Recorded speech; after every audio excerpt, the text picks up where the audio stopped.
তোমরা এটা ধারণা করিও না যে আল্লাহ তাআলা মনে হয় গাফেল, আল্লাহ তাআলা মনে হয় উদাসীন, দেখতেছে না জালেম কি করে, অস্থির হয়ে যাচ্ছে, আরে কি জুলুম করতেছে, আল্লাহ কেন তাকে মারে না, এই সমাজের সবচেয়ে কুলাঙ্গার ওটাকে কেন ধরে না। আল্লাহ কয় না না, তোমরা এই টেনশন করিও না, আমি সব দেখতেছি, সব জানতেছি, সব কিছু বুঝি।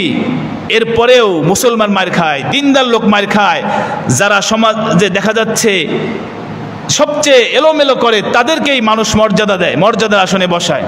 আল্লাহ কয় আমি সব দেখতেছি। একজন মনীষী বলেছিল যে মনে করেন 1 কেজি স্বর্ণের দাম হলো 50 লাখ টাকা দাম আগের হিসাবে, আর 1 কেজি সাপের বিষের দাম হলো 4 কোটি টাকা। 1 কেজি স্বর্ণের দাম 50 লাখ টাকা, 1 কেজি সাপের বিষের দাম 4 কোটি টাকা। কি বুঝলেন? বিষের চাইতে স্বর্ণের দাম কম। আমাদের সমাজের অবস্থা, দেশের অবস্থা এমন, যারা সমাজে দাঙ্গা হাঙ্গামা করতে পারে, জুলুম করতে পারে, 2-4-5 জনকে একাই ধাক্কা ফেলে দিতে পারে, ওকেই মানুষ দাম দেয়, ঠিক কিনা? আর যে ইনসাফ করে, ন্যায় বিচার করে, সমাজের মধ্যে বৈষম্য রাখে না, এদেরকে মানুষ দাম দেয় না, ভয় পায় না। আজকের আলোচ্য বিষয় হলো জুলুম সম্পর্কে। জুলুম কি এবং জুলুমের পরিণতি কি? এটা পবিত্র সফর মাস, আরবিতে বছরের 2য় মাস। আল্লাহ সুবহানাহু ওয়া তাআলা পবিত্র কুরআনুল কারীমের মধ্যে আল্লাহ তাআলা বলেন, জুলুম হলো এমন একটি অন্যায় অপরাধ যেটা আল্লাহ তাআলা বলেন আমি আমার ব্যাপারেও হারাম করেছি এবং সমস্ত বান্দার ব্যাপারেও হারাম করেছি। জুলুম করাটা আল্লাহর উপরেও হারাম। আল্লাহ তাআলা নিজেও জুলুম করেন না এবং অন্যর উপরেও আল্লাহ তাআলা জুলুম করা হারাম করে দিয়েছেন। সম্মানিত হাজিরিন এবং আমরা যারা শুনতেছি, জুলুম শব্দটা হচ্ছে আরবি শব্দ। তবে এই আরবি শব্দ হলেও আমাদের সমাজে এই শব্দটা মানুষের কাছে এমনভাবে পরিচিত হয়ে গেছে যে জুলুমের আর বাংলা বলতে হয় না, জুলুম বললেই সে বুঝে ফেলে যে এটা অন্যায়। শাব্দিক অর্থ হলো অন্যায়, অপরাধ, এটাকে জুলুম বলা হয়। এজন্য এই জুলুম আল্লাহ তাআলা আমার আপনার সকলের উপর হারাম করেছেন। কেউ যদি জুলুম করে আল্লাহ সুবহানাহু ওয়া তাআলা তাকে কঠিন শাস্তির সম্মুখীন করবেন। আল্লাহ সুবহানাহু ওয়া তাআলা জুলুম বিভিন্ন রকমের আছে। আল্লাহ সুবহানাহু ওয়া তাআলা জুলুমের শাস্তিও বিভিন্ন রকমের রাখছেন। সবচেয়ে বড় জুলুম যেটা, সাধারণত জুলুমকে 3 প্রকারে ভাগ করা হয়। জুলুম হলো 3 প্রকার। প্রথমত জুলুম হলো ইবাদতের মধ্যে জুলুম করা। ইবাদত করার মধ্যে জুলুম করা, সেটা হলো আল্লাহ সুবহানাহু ওয়া তাআলা সূরাতুল লুকমানের 13 নম্বর আয়াতের আংশিক 13 নম্বর আয়াতের একটা অংশে আল্লাহ তাআলা বলেন, ইন্না শিরকা লা যুলমুন আযীম। নিশ্চয়ই শিরিক করা হলো সবচেয়ে বড় জুলুম। পৃথিবীতে যত রকমের জুলুম আছে, অন্যায় আছে, এর মধ্যে আল্লাহ সুবহানাহু ওয়া তাআলার নিকট সবচেয়ে বড় জুলুম হলো আল্লাহ তাআলার সাথে শিরিক করা। আর শিরিক হলো ইবাদতের মধ্যে আল্লাহ তাআলার সাথে কাউকে শরীক করা, সেটাকেই বলে শিরিক। যেমন নামাজ আমি আল্লাহ তাআলার জন্য পড়ব, আল্লাহ ছাড়া কোনো গায়রুল্লাহ, আল্লাহ ছাড়া কোনো ব্যক্তি সত্তার জন্য যদি নামাজ পড়া হয় তাহলে এটা হয় শিরিক। দান করব আল্লাহ তাআলার জন্য, যদি আল্লাহ ছাড়া অন্য কারোর জন্য করা হয় এটা হবে শিরিক। তাহলে যে কোনো ইবাদতের মধ্যে যেটা আল্লাহ পাওয়ার উপযুক্ত সেইখানে অন্য কাউকে বসিয়ে দেওয়া, অন্য কাউকে রাখা, এটার নামই হলো শিরিক। আর আল্লাহ তাআলা বলেন এই শিরিক হলো সবচেয়ে বড় জুলুম। আল্লাহ সুবহানাহু ওয়া তাআলা অন্য এক আয়াতের মধ্যে বলেন যে আমি শিরিক ছাড়া অন্য যে কোনো গুনাহ ইচ্ছা করলে মাফ করে দিব, শিরিকের গুনাহ মাফ করব না, এরকম আল্লাহ তাআলা বলেছেন। এবং অন্য এক আয়াতের মধ্যে বলেন যে ব্যক্তি শিরিক অবস্থায় মারা যাবে আল্লাহ তাআলা বলেন তার জন্য জান্নাত হারাম হয়ে যাবে, জাহান্নাম ওয়াজিব হয়ে যাবে। নাউজুবিল্লাহ। তাহলে শিরিকটা কত বড় জুলুম, শিরিকটা কত বড় অপরাধ। অথচ অনেক সময় দেখা যায় আমরা এটাকে শিরিকই মনে করছি না, অথবা অকাতরে এভাবে করে যাচ্ছে। এজন্য সম্মানিত হাজিরিন, শিরিকের মতো অপরাধ থেকে আমাদেরকে অবশ্যই বাঁচতে হবে। এটা আল্লাহ তাআলা কিন্তু ক্ষমা করবেন না। যদি শিরিক অবস্থায় মারা যায় তাহলে কিন্তু জাহান্নাম নির্ধারণ করা হয়ে যাবে। যদি কারো জীবনে শিরিক হয়ে থাকে, ইচ্ছাই হোক অনিচ্ছাই হোক, আল্লাহ সুবহানাহু ওয়া তাআলার কাছে ক্ষমা চাইতে হবে। আল্লাহ তাআলা চাইলে মাফ করে দিতে পারেন। শিরিক এমন একটি অপরাধ যেটা না বুঝে করলেও ঈমান হারা হয়ে যায়। শিরিকের গুনাহ এমন গুনাহ যেটা না বুঝে করলেও সেটা ঈমান হারা হয়ে যায়। এজন্য আমরা যেই কাজের মধ্যে সন্দেহ লাগবে যে এটা সঠিক কি বেঠিক, তাহলে অবশ্যই আমরা উলামায়ে কেরামের কাছ থেকে জেনে সেই কাজ করব। আর না হলে কোনো ধরনের শিরকি কালাম, শিরকি কথা, শিরকি আচরণ, শিরকি কর্ম যেন আমার আপনার থেকে প্রকাশ না পায়। তাহলে জুলুমকে তিন ভাগে ভাগ করার মধ্যে প্রথম প্রকার হলো ইবাদতের মধ্যে শিরিক করা, এটা হলো সবচেয়ে বড় জুলুম। দ্বিতীয় প্রকার হলো কোনো ব্যক্তি তার নিজের নফসের উপরে জুলুম করা, নিজের উপরে জুলুম করা, এটাও জুলুম। আল্লাহ সুবহানাহু ওয়া তাআলা সূরাতুল বাকারার 226 নম্বর আয়াতে 229 নম্বর আয়াতের মধ্যে বলেন, ওয়ামাই ইয়াতাআদ্দা হুদুদাল্লাহ ফাউলাইকা হুমুল যালিমুন। আল্লাহ সুবহানাহু ওয়া তাআলার সীমা লঙ্ঘন যারা করে তারাই হলো প্রকৃতপক্ষে জালেম।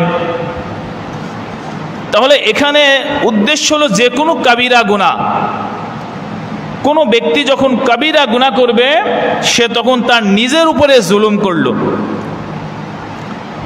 তাহলে যেমন আমরা দোয়ায়ে মাসুরার ভিতরে পাঠ করি নামাজের মধ্যে, আল্লাহুম্মা ইন্নী যালামতু নাফসি, হে আল্লাহ নিশ্চয়ই আমি জুলুম করেছি আমার নফসের উপরে, জুলমান কাসীরা, এমন জুলুম, অনেক জুলুম করেছি, ওয়ালা ইয়াগফিরুজ যুনুবা ইল্লা আনতা, আপনি ছাড়া আর ক্ষমাকারী কেউ নেই। তো যেটা বলতেছিলাম, নিজের উপরে নিজে জুলুম করা হয়। সেটা কিভাবে? সেটা হলো যে কোনো অপরাধ করলে, অন্যায় কাবিরা গুনাহ করলেই নিজের উপরে নিজে জুলুম হয়। মানে কারণ আল্লাহ সুবহানাহু ওয়া তাআলা প্রত্যেক মানুষের দেহকে আল্লাহ জান্নাতের জন্য বানাইছেন। কিসের জন্য? জান্নাতে দেবার জন্য আমাকে আপনাকে আল্লাহ তাআলা সৃষ্টি করেছেন। আর আমি যখন অপরাধ করব, কাবিরা গুনাহ করব, তওবা ছাড়া মারা যাব, তখন আমার দেহকে আমি জাহান্নামের জন্য করলাম। তাহলে আল্লাহ তাআলা বানিয়েছেন জান্নাতের জন্য, কিন্তু আমি আমার নিজেকে জাহান্নামের জন্য প্রস্তুত করলাম। এটা আমার দেহের উপরে আমি জুলুম করলাম, আমার নফসের উপরে আমি জুলুম করলাম। এই জন্য কোনো ধরনের কাবিরা গুনাহ করা যাবে না, কাবিরা গুনাহ থেকে বেঁচে থাকতে হবে। এরপর তৃতীয় প্রকারের জুলুম হলো কোনো ব্যক্তি অন্য ব্যক্তির উপরে জুলুম করা, অন্য সৃষ্টির উপরে জুলুম করা, মানুষ হয়ে মানুষের উপরে জুলুম করা, এরকম কুকুরের উপরে জুলুম করা, পশুর উপরে জুলুম করা, অন্য কোনো জাতির উপরে জুলুম করা, এটা হলো তৃতীয় প্রকার। তাহলে প্রথম প্রকার জুলুম বললাম সেটা হলো জুলমুন আযীম, বলেছেন আল্লাহ, মহান জুলুম, সবচেয়ে বড় জুলুম। এটা আল্লাহ মাফ করেন না। মাফ করেন না মানে এই অবস্থায় মারা গেলে আল্লাহ তাকে আর জান্নাত দিবেন না, তবে দুনিয়াতে থাকা অবস্থায় তওবা করলে মাফ করতে পারে। দ্বিতীয় প্রকার জুলুম আল্লাহ মাফ করে দেন, তওবা করলে মাফ করে দেন। অর্থাৎ নিজের উপরে যে গুনাহগুলো করেছে এই অন্যায়ের জন্য আল্লাহর কাছে ক্ষমা চাইলে আল্লাহ মাফ করে দিবেন। আর তৃতীয় প্রকারের যে জুলুম, এই জুলুম আল্লাহ মাফ করবেন না, আখিরাতেও না, দুনিয়াতেও না, পরকাল কখনোই না। 3 নম্বর যেই জুলুম বলা হচ্ছে, এই জুলুমটা আল্লাহ কখনোই মাফ করবেন না, কখনোই না। তাহলে কি করা যায়? বলে তৃতীয় প্রকারের যে জুলুম, এটা হলো আমি অন্য ব্যক্তির উপরে যে জুলুমটা করেছি, আমি পশুর উপরে যে জুলুমটা করেছি, আমি স্ত্রীর উপরে যে জুলুমটা করেছি, আমার বাবার উপরে যে জুলুমটা করেছি, এটা আল্লাহ ক্ষমা করার হক রাখেন না। আল্লাহ বলেন এই ক্ষমাটা আগে মাজলুম করতে হবে, এরপরে আমি করব। অর্থাৎ যার উপরে জুলুম করা হয়েছে সে যদি মাফ করে তাহলে আমার পক্ষ থেকে মাফ, আর না হলে মাফ নয়। তাহলে তৃতীয় প্রকারের জুলুমটাও কিন্তু খুব সিরিয়াস। দ্বিতীয় প্রকারের জুলুমটা কি? অন্যায় করেছি, ক্ষমা চাইলে তওবা করলে আল্লাহ আর এটা করবো না, জিনা করবো না, সুদ খাবো না, গালি দিব না, আল্লাহ মাফ করে দেবেন। কিন্তু যার থেকে সুদ খাওয়া হয়েছে ওই ব্যক্তি যদি সুদের অন্যায় মাফ না করে আল্লাহ মাফ করবে না, তাকে আবার ওই টাকা ফেরত দিতে হবে। তোমার থেকে যে সুদ নিয়েছিলাম এই সুদের টাকাটা ফেরত নাও। আর যদি তার থেকে ক্ষমা চাওয়া না হয় তাহলে আল্লাহ পাক মাফ করবেন না। আল্লাহ সুবহানাহু ওয়া তাআলা বলেন সূরাতুল শূরার 40 নম্বর আয়াত, সূরাতুশ শূরা 40 নম্বর আয়াত, আল্লাহ তাআলা বলেন ওয়া জাযাউ সাইয়্যাতিন সাইয়্যাতুম মিসলুহা ফামান আফা ওয়া আসলাহা ফাআজরুহু আলাল্লাহ ইন্নাহু লা ইউহিব্বুজ যালিমিন। ওয়াজাযাউ সাইয়্যাতিন সাইয়্যাতুম মিসলুহা, অপরাধের শাস্তি প্রতিদান হলো তার সমপরিমাণ অপরাধ, তার সমপরিমাণ বিনিময় দেওয়া, এটাই হচ্ছে অপরাধের বিনিময়। ফামান আফা, হ্যাঁ যদি কোনো মাজলুম ব্যক্তি জালেমকে ক্ষমা করে দেয়, জুলুম নির্যাতন করেছে কিন্তু এখন সে মাফ করে দিল, তাহলে আল্লাহ তাআলা বলেন তাহলে কোনো সমস্যা নাই। ও আসলাহা, এবং যদি নিজেরা সন্ধি করে নেয়, সংশোধন করে নেয়, ঠিক আছে অপরাধ হয়ে গেছে মাফ করে দিল, আল্লাহ বলেন ফাআজরুহু আলাল্লাহ, তাহলে ওই মাজলুমের আল্লাহ তাআলা অনেক প্রতিদান দান করবেন। অন্যায় করা হয়েছে আপনার সাথে কিন্তু আপনি তাকে ক্ষমা করে দিলেন, এটা আল্লাহ তাআলার কাছে পুরস্কার পাবার উপযুক্ত হয়ে গেলেন আপনি। ইন্নাহু লা ইউহিব্বুজ যালিমিন, আল্লাহ তাআলা কোনো জালেমকে ভালোবাসেন না। এই জন্য জুলুমের অপরাধ থেকে আমাদের সকলকে বেঁচে থাকার চেষ্টা করতে হবে। অনেক সময় দেখা যায় সে আমার উপরে যেই জুলুম করেছে আমি ওই জুলুমের প্রতিশোধ নিতে গিয়ে তার থেকে বেশি করে ফেললাম, এমন হয় কি না? সে আমার 10,000 টাকার মাল ক্ষতি করেছে, আমি তার 20,000 টাকার মাল ক্ষতি করে দিলাম, তাহলে জুলুম এখন তো আমি জালেম হয়ে গেলাম, ঠিক কিনা? সম্মানিত হাজিরিন, আবেগে কোনো কাজ না করি, হুঁশ দিয়ে কাজ করার চেষ্টা করি। কারণ আমার উপরে যতটুকু সে জুলুম করেছে যদি সম পরিমাণ হয়, আল্লাহ এই অধিকার দিয়েছেন করতে পারবে, তবে ক্ষমা করে দিলে তোমাকে পুরস্কার দেব আমি আল্লাহ। আর যদি তুমি তার উপরে জুলুম করতে যাও, তার থেকে সামান্যতম যদি জুলুম বেশি হয়ে যায় তাহলে কিন্তু তুমি উল্টা জালেম হয়ে যাবে, জালেম হয়ে যাবে। এই জন্য আমাদের খুব খেয়াল রাখা, বেশি থেকে বেশি চেষ্টা করা ক্ষমা করে দেওয়ার জন্য। এরপরে যদি ক্ষমাযোগ্য না হয় প্রতিশোধ নিতে পারবেন, কিন্তু সমপরিমাণ, বেশি নয়। পৃথিবীতে যারা জুলুম করেছে কেউ টিকতে পারে নাই, দুনিয়াতে যারা জালেম রূপ ধারণ করেছে দুনিয়া আল্লাহ তাআলা তাদেরকে অপদস্থ করেছেন, আখিরাতেও তাদেরকে অপদস্থ করবেন। আল্লাহ সুবহানাহু ওয়া তাআলা কুরআনুল কারীমের মধ্যে এভাবে অনেক বর্ণনা দিয়েছেন যেগুলো আমাদের শিক্ষণীয়, আমাদের জন্য নিদর্শন। এই জন্য আল্লাহ তাআলা কুরআন উঠাই দিছে যে জালেমদের পরিণতি কি হয়। পৃথিবীর মধ্যে সর্বপ্রথম জালেম যে ছিল, সর্বপ্রথম যে জুলুম করেছে পৃথিবীর মধ্যে, সে কে? সে হলো কাবিল। সূরা মায়েদার 27 নম্বর আয়াত থেকে 32 নম্বর আয়াত অনুবাদ দেখলেই আপনি বুঝবেন এই জালেম হচ্ছে পৃথিবীর মধ্যে সর্বপ্রথম জুলুম শিক্ষা দিল, জালেমগিরি করলো। আল্লাহ তাআলা সেখানে আয়াত নাজিল করলেন, হে নবী আপনি মানুষদেরকে তাদের বনি আদমের 2 সন্তানের ঘটনা শুনিয়ে দিন। তারা যখন 2 জন আল্লাহ সন্তুষ্টির জন্য কোরবানি করলো, একজনের কোরবানি কবুল করা হলো আর একজনের কোরবানি কবুল করা হলো না। যারটা হয় নাই সে রাগান্বিত স্বরে বলল লা আকতুলান্নাকা, আমি তোমাকে কতল করব। আর যারটা কবুল হয়েছে সে বলল তুমি যদি আমাকে কতল করার জন্য হাত প্রসারিত করো আমি তোমার দিকে হাত প্রসারিত করব না, কারণ ইন্নী আখাফুল্লাহ, আমি আল্লাহকে ভয় করি। আর আমি চাই তুমি আমাকে কতল করে আমার গুনাহ এবং তোমার গুনাহ সম্পূর্ণটা তুমি বহন করো এবং জাহান্নামী হয়ে যাও। তখন ওই কাবিলের নফস তাকে কুমন্ত্রণা দিল, তার ওয়াসওয়াসা দিল, তাকে উৎসাহিত করলো তার ভাইকে কতল করার জন্য। তখন তার ভাই হাবিলকে কতল করে দিল। এই পৃথিবীতে সর্বপ্রথম মানুষকে কতল করা হয় এই কাবিলে। কিয়ামত পর্যন্ত যত মানুষ হত্যা করবে, যার মাধ্যমে হত্যা হবে, সে যেই পরিমাণ গুনার ভাগী হবে, সমপরিমাণ গুনাহ এই কাবিলের আমলনামায়ও যাবে। এরপর সে জবে করা দেওয়ার পর, হত্যা করার পর সে বুঝতেছে না আমি আমার ভাইয়ের লাশ কি করব। পৃথিবীতে তো আগে কখনো মানুষ মরে নাই। তখন আল্লাহ সুবহানাহু ওয়া তাআলা একটা গোলাপ, একটা কাক পাঠিয়ে দিলেন। কাক এসে মাটি খুঁড়তে লাগলো তার সামনে। সে কাবিল কাককে দেখে আফসোস করলো, হায় আফসোস, আমি এই কাকের মতো যোগ্যতা নাই আমার মধ্যে, এই কাকের বুদ্ধিটুকু আমার মধ্যে নাই যে কিভাবে আমার ভাইয়ের লাশকে গোপন করব, কিভাবে এরকম আমার ভাইয়ের লাশকে দাফন করব, এটা আমার মাথায় আসতেছিল না। এই কাকটা আমাকে দেখাই দিল মাটি খুঁড়ে দাফন করতে হয়। লজ্জিত, নাদিমিন, লজ্জিত হলো। সে হলো দুনিয়াতে লজ্জিত হলো, একটা পশুর চাইতে নিম্ন শ্রেণীর সে নিজেকে মনে করলো। আর আখিরাতে তো আছে এরকম তাকে শাস্তি। এরপর পৃথিবীতে আর একজন জালিম এসেছিল, কোরআনের ওকেয়া, ফিরাউন। আমরা সবাই নাম শুনেছি ফিরাউন। পৃথিবীতে এসে বড় একজন জালেম রূপ নিয়ে পৃথিবীতে বসবাস করেছে। সে বলেছিল, হে আমার কওম, হে আমার জাতি, সূরা যুখরুফের মধ্যে আছে, হে আমার জাতি, আমি কি মিশরের বাদশা না? আমি কি মিশরের রাষ্ট্রনায়ক নয়? তোমরা কি দেখতেছো না আমি রাষ্ট্রনায়ক? এই যে সমুদ্রগুলোর পানি যাচ্ছে, এগুলো আমার আয়াত্তাধীন, আমার কথায় চলাচল করে।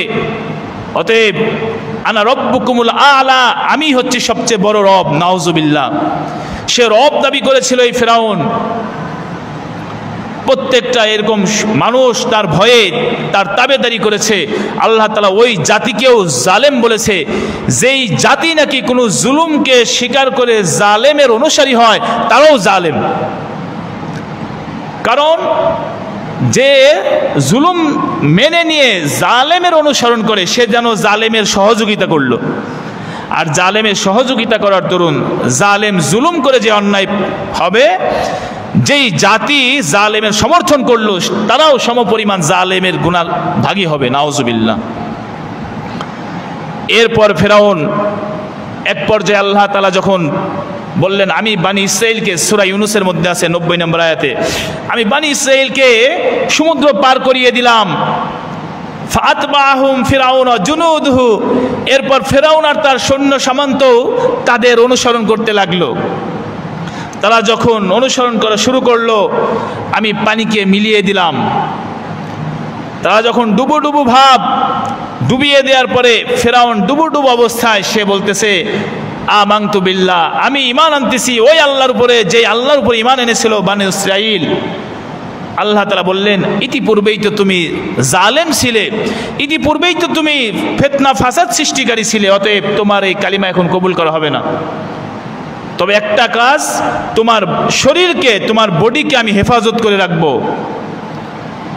এটা পরবর্তী কিয়ামত পর্যন্ত যত মানুষ আসবে, প্রত্যেকটা মানুষ যেন তোমার থেকে সবক হাসিল করতে পারে। যারা দুনিয়াতে জালেম সাজবে, জুলুম করবে, তাদের শেষ পরিণতি এই অবস্থা হবে। এই জন্য এই যে জুলুমের সংজ্ঞা তিনটে বললাম, তিন প্রকারের জুলুম, কোনো প্রকারেই যেন আমি আপনি না পড়ে যাই। যে কোনো প্রকারে পড়লেই কিন্তু বিপদ। আল্লাহ সুবহানাহু ওয়া তাআলা কঠিন শাস্তির সম্মুখীন করবেন।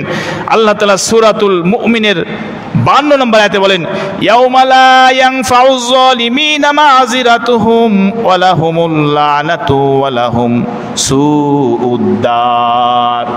আল্লাহ তাআলা বলেন, এমন একদিন আসবে, লা ইয়ানফাউয যালিমিন, জালেমদের কোনো অপারগতা আল্লাহ তাআলা কবুল করবেন না। আমি এই সমস্যায় ছিলাম, এজন্য এটা করেছি, আমি না খেয়ে থাকতাম, এজন্য এটা করেছি। আপনি না খেয়ে যত অজরই থাক না কেন, এই অজর আল্লাহ পাক নিবেন না কিয়ামতের দিন। আল্লাহ তাআলা বলতেছেন, ওয়ালাহুমুল লানাত, তার উপরে আল্লাহ তাআলার অভিশাপ, ফেরেশতার অভিশাপ, মুমিনদের অভিশাপ। কার উপরে? যারা নাকি জুলুম করে। ওয়ালাহুম সুউদ্দার, এবং তার জন্য নিকৃষ্ট বাসস্থান আছে, নাউজুবিল্লাহ, জাহান্নাম। এরপর আল্লাহ তাআলা সূরাতুল মুমিনের 18 নম্বর আয়াতে বলেন, মাযযালিমিনা মিন হামিম ওয়ালা শাফিউন ইউতা। আল্লাহ তাআলা বলেন জালেমের কোনো সাহায্যকারী নাই। অনেক সময় দেখা যাচ্ছে সে ক্ষমতাশালী, দাপট আছে, শক্তি আছে, জুলুম করতেছে, আর কিছু মানুষ আছে নীরবে সেটা সহ্য করছে, প্রতিবাদ করতেছে না। আল্লাহ তাআলা বলেন দেখবে এই জালেমের কোনো সাহায্যকারী পাওয়া যাবে না। আসলেই জালেমদের উপর আল্লাহ পাক যখন শাস্তি এনেছেন তখন তাদের কেউ সাহায্যকারী পাওয়া যায় নাই।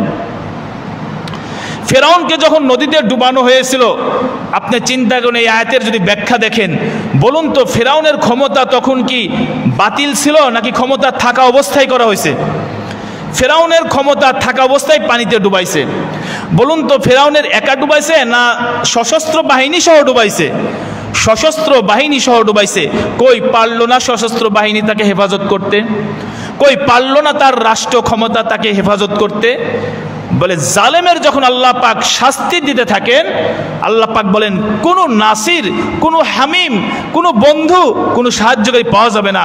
কারণ জুলুম অনেকেই হয়তো সহ্য করেছে প্রতিবাদ না জেনে, তবে জালেমের উপর যখন বিপদ আসে সে তখন খুশি হয়, সে তখন খুশি হয়, কারণ তোর উপযুক্ততা এটাই ছিল। এজন্য আমার আপনার দ্বারা যদি জুলুম হয়ে যায়, সামান্য সময়ের জন্য বাহবা দিবে, তবে সুযোগ মতো কিন্তু সেও সুযোগ পাইলে অবশ্যই ক্ষতি করবে। এজন্য জুলুমের রূপ আমার আপনার মধ্যে যেন না আসে। আল্লাহ তাআলা বলেন সূরাতুশ শূরার 42 নম্বর আয়াত, ইন্নামাস সাবিলু আলাল্লাযীনা ইয়াজলিমুনান নাস। অভিযুক্ত এই ব্যাপারে ওই সমস্ত লোকের ব্যাপারে যারা নাকি ইয়াজলিমুনান নাস, মানুষের উপরে জুলুম করে, ওয়ায়াবগুনা ফিল আরদ বিগাইরিল হক, এবং জমিনের উপরে অনর্থকভাবে ফাসাদ সৃষ্টি করে। জমিনের উপরে ক্ষমতা আছে এই জন্য ক্ষমতা প্রয়োগ করে, পদ আছে তো এই জন্য তার অধীনস্থদের উপরে জুলুম করে। কিন্তু এই পদ চিরস্থায়ী না, এই ক্ষমতা চিরস্থায়ী না, কেউ থাকতে পারে নাই, কেউ পারবেও না। এজন্য কোনো মানুষ যেন পদ পেয়ে তার আল্লাহর পরোয়া করাটা যেন ভুলে না যায়। মানুষের পরোয়া ভুলে যাক, কমপক্ষে আল্লাহর ভয় যেন থেকে যায় দিলে। আমি আজকে তার সাথে জুলুম করব, কালকে আল্লাহ তাআলা এর চাইতে বড় কাউকে দিয়ে আমার উপরে জুলুম করাবে, এটা নিশ্চিত, এটার ব্যাপারে কোনো সন্দেহ নাই। এজন্য আল্লাহ তাআলা বলতেছেন যে সবচেয়ে বড় অভিযুক্ত যারা মানুষের উপরে জুলুম করে, ওয়ায়াবগুনা ফিল আরদি বিগাইরিল হক, এবং জমিনের উপরে নাহকভাবে অনধিকার চর্চা করে, উলাইকা লাহুম আযাবুন আলীম, তাদের জন্য রয়েছে লাঞ্ছনাদায়ক শাস্তি, যন্ত্রণাদায়ক শাস্তি। এবং সূরাত ইব্রাহিমের মধ্যে আল্লাহ তাআলা বলেন 42 নম্বর আয়াত থেকে, ওয়ালা তাহসাবান্নাল্লাহা গাফিলান আম্মা ইয়ামালুজ জালিমুন।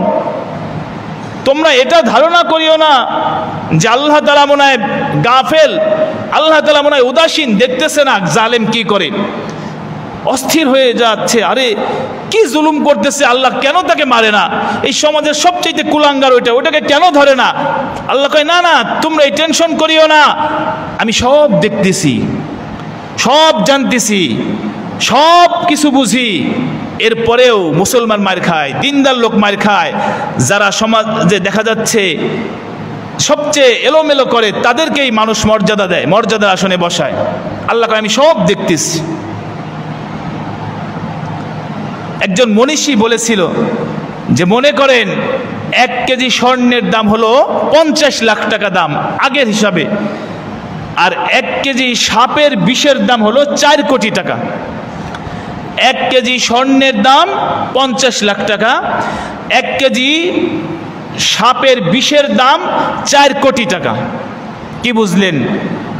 বিষের চাইতে স্বর্ণের দাম কম।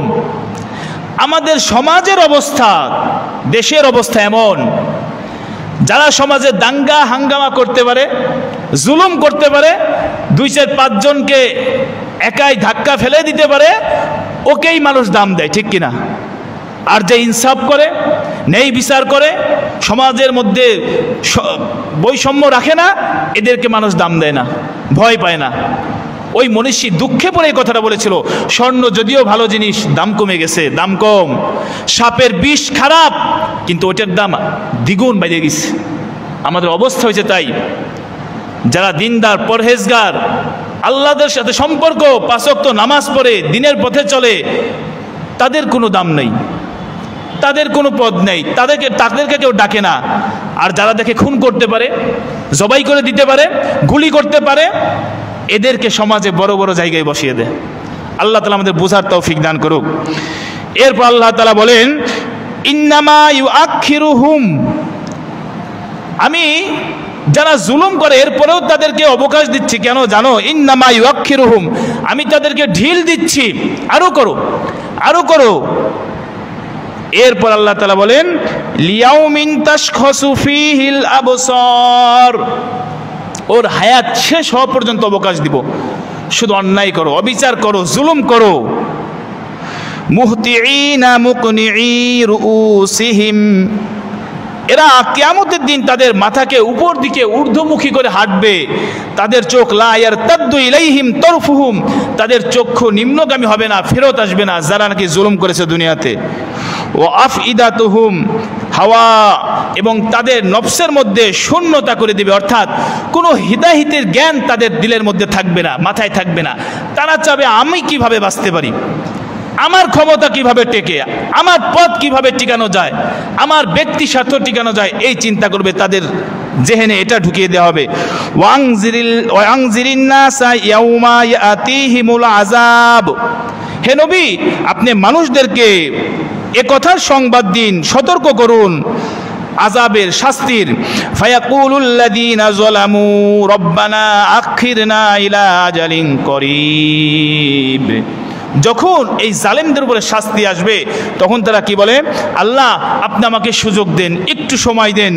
কি করব? নাজিব দাওয়াতাকা, আপনার নবী রাসূলের কথা মেনে নেব, দাওয়াত মেনে নেব। ওয়ায়াত্তাবিউর রুসুলা, এবং সমস্ত রসুল সাহাবাদের অনুসরণ করব, একটু সময় দেন।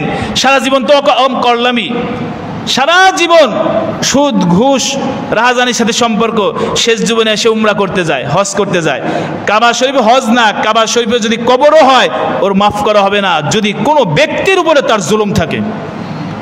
ফাইনাল কথা, উমরা একবার না 1000 বার যদি হজ করে, 1000 বার যদি উমরা করে, ওর হজ উমরা কবুল হবে না, ওর নামাজ জান্নাতে নিতে পারবে না যতক্ষণ ওই রিক্সাওয়ালা মাফ না করবে।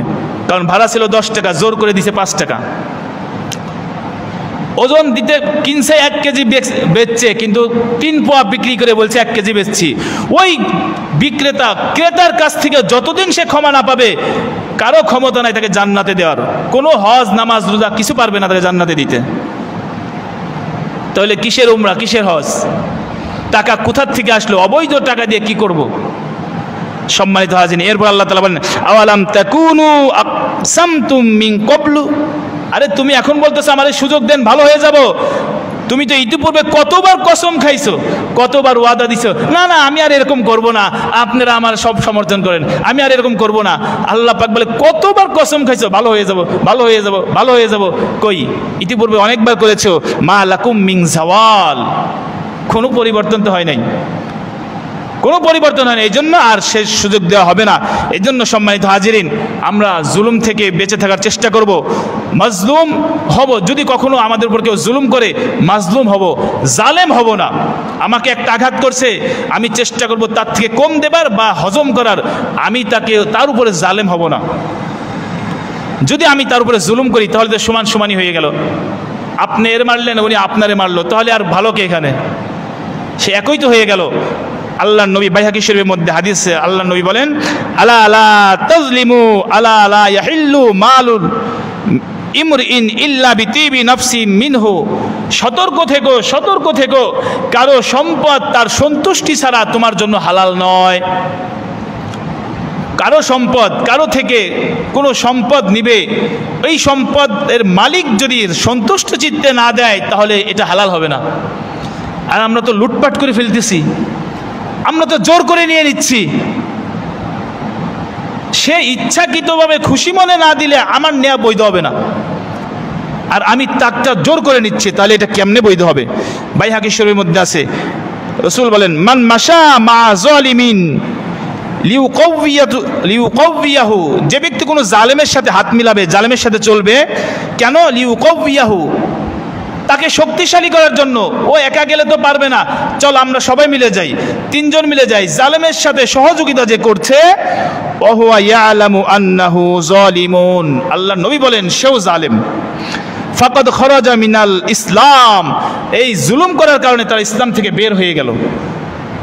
বুখারী শরীফের মধ্যে এবং মুসলিম শরীফের মধ্যে আছে, মান আখাযা শিবরাম মিনাল আরদ জুলমান, যে ব্যক্তি কারো থেকে এক বিঘত সম্পদ যদি জুলমান ভোগ করে, আল্লাহ নবী বলেন ফাইন্নাহু ইউতাউবিকুহু ইয়াউমাল কিয়ামা, কিয়ামতের দিন তার গলের মধ্যে মিন সাবঈ আরদিন, 7 তবক জমিন ঝুলাই দিবে।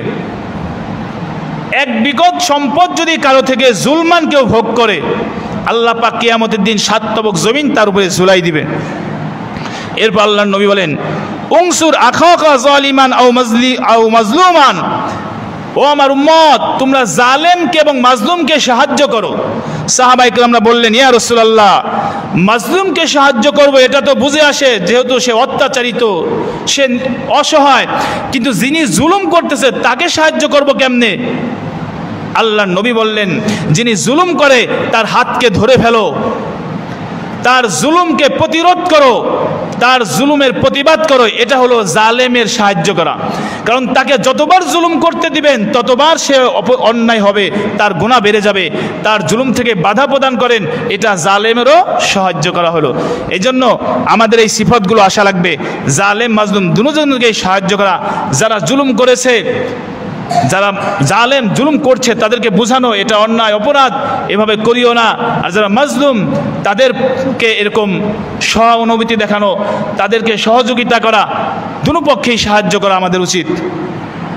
এবং আল্লাহর নবী বলেন মান কানাত লাহু মাজলিমাতুন লিআহাদিম মিন ইরজিহি, যে ব্যক্তি কোনো ব্যক্তির সম্মানের উপরে আঘাত করেছে, পরোক্ষ হোক প্রত্যক্ষ হোক, কোনো ব্যক্তির সম্মান নিয়ে ছিনিমিনি খেলা, কোনো ব্যক্তির যেভাবে হোক মনে কষ্ট দিছে, এই কষ্ট যদি তার থেকে ক্ষমা চেয়ে না নেয় দুনিয়াতে থাকা অবস্থায়, আল্লাহর নবী বলেন তাকে আখিরাতেও ক্ষমা করা হবে না। হ্যাঁ, আখিরাতে যখন সে উপস্থিত হবে তখন বলা হবে তুমি যে তাকে ইজ্জতের উপরে আক্রমণ করেছিলে, এই আক্রমণ করার কারণে আজকে এই মাজলুম ব্যক্তি জাহান্নামে চলে যাচ্ছে, গুনার কারণে তোমার সমস্ত নেক আমল তাকে দিয়ে দাও। এখন ওই মাজলুম যিনি জালেম তার যদি নেক আমল না থাকে, সে খালি গুনাহ আছে তার, তখন আল্লাহ তাআলা বলবেন তাহলে এই মাজলুম ব্যক্তির সমস্ত গুনাহ তোমার কাঁধে নিয়ে নাও। তাহলে আমি আপনি নেক আমল করলাম, কারো উপরে 2টা টাকা মেরে দিছি, কারো 2টা এটা খারাপ কাজ করে মনে কষ্ট দিছি, সব নামাজ রোজা কথা দাওয়াত সব ওই দিনকে দিয়ে দেওয়া লাগবে, আল্লাহ ওই মাজলুমের দিয়ে দেওয়া লাগবে। কি দরকার আছে? এই জন্য আমাদের সাবধান থাকা উচিত যে আমরা কখনোই কারো উপরে জুলুম করব না। জুলুমের বিচার আল্লাহ তাআলা দুনিয়াতেও করবেন, আখিরাতেও করবেন। সম্মানিত হাজিরিন, আমরা চেষ্টা করব। এবং এই যে একজন কারণ, একজন নাম, এটাও কোরআনের মধ্যে আছে। 3 জন জালেমের কথা বললাম, তিনটাই কোরআনের মধ্যে। একটা হলো কাবিল, একটা ফিরাউন, একটা কারুন। কারুন ছিল একজন বড় জালেম, মূসা আলাইহিস সালামের গোত্রের মানুষ। মূসা আলাইহিস সালাম বলেছিল যে আপনি দান সদকা করেন, আল্লাহ তাআলা অর্থ দিয়েছে, আপনি এরকম আমাদের সাথে সাহায্য সহযোগিতা করেন। উনি বলেছিল এটা আমার যোগ্যতা বলে সম্পদ পেয়েছি, এটা আমার মেধার যোগ্যতা, এটা আমি নিজে কামাই করেছি। আল্লাহ তাআলা তাকে তার সম্পদ সহ দাফন এরকম মাটিতে এরকম ধসে দিয়েছেন। এজন্য কিয়ামতের দিন সবাইকে যখন বিচার করবে, আল্লাহ তাআলা নেককার মানুষের বিচার আগে করবেন, নেককার দিনদার। হাদিসে আছে নেককার মানুষের বিচার হবে 5 মিনিট। কয় মিনিট? 5 মিনিট। আল্লাহ রাসূল বলে ফরজ নামাজ পড়তে সময় যতটুকু লাগে নেককারের বিচার ততটুকু। তাহলে যদি মাগরিবের নামাজ হয় 7 মিনিট, বা 4 রাকাত নামাজ হলে সর্বোচ্চ 10 মিনিট, 10 মিনিট নামাজ পড়তে সময় লাগে, এই 10 মিনিট হবে নেককার মানুষের বিচার। এরপর হবে বদকারদের বিচার, আর বদকারদের বিচার হবে পিছনে। তাহলে দেখুন, যদি বদকারদের বিচার একদিন পিছিয়ে যায় তাহলে 50,000 বছর পিছিয়ে যাবে। 2 দিন পিছিয়ে গেলে 1 লক্ষ বছর পিছিয়ে যাবে। 3 দিন পিছিয়ে গেলে 1.5 লক্ষ বছর পরে বিচার হবে। তাহলে বদকার জালেমদের বিচার 1.5 লক্ষ, 5 লক্ষ, 20 লক্ষ। যদি 500 বছর দেরি করে, যে সিরিয়ালে বিচার চলতেছে, তোমার বিচার পরে, তাহলে তার যদি বিচার আসতে 500 বছর দেরি হয়, তাহলে একদিনে যদি 50,000 হয়, গুণ দেন বলতে অক্ষম। এই জন্য জুলুম করবো না। সম্মানিত হাজিরিন, বর্তমান আমাদের সমাজে দেখা যাচ্ছে, দেশে দেখা যাচ্ছে অনেক এলোমেলো চলতেছে মানুষ, অনেকেই অনেক একটা যেমনিভাবে পারতেছে ক্ষতি করতেছে, যে যেমনি পারতেছে চলতেছে। আসলে এটা আমরা কোরআন হাদিসের পক্ষ থেকে আপনাদের মেসেজ দিচ্ছি। আল্লাহর নবী যেটা বলেছেন, কারো জিনিস তার সন্তুষ্ট চিত্তে ভোগ করা যাবে না, সন্তুষ্ট চিত্তে না থাকলে ভোগ করা যাবে না। অতএব আপনি কারো মাল, কারো সম্পদ অন্যায়ভাবে নষ্ট করার অধিকার আল্লাহ পাক দেন নাই, রসুল দেন নাই। আপনার উপরে যদি জুলুম করা হয়, এই জুলুমের বিচার আল্লাহর কাছে দেন, জালেমের বিচার অবশ্যই আল্লাহ তাআলা করবেন। আর জালেম কখনোই টিকতে পারে না। এজন্য এমন যেন না হয় আমি জুলুমের প্রতিশোধ নিতে গিয়ে আমি নিজেই জালেম হয়ে যাই, এমন যেন না হয়। আল্লাহ তাআলা আমাদের সকলকে বুঝে আমল করার তৌফিক দান করুক। ওয়া আখিরি দাওয়ানা আলহামদুলিল্লাহি রাব্বিল আলামিন।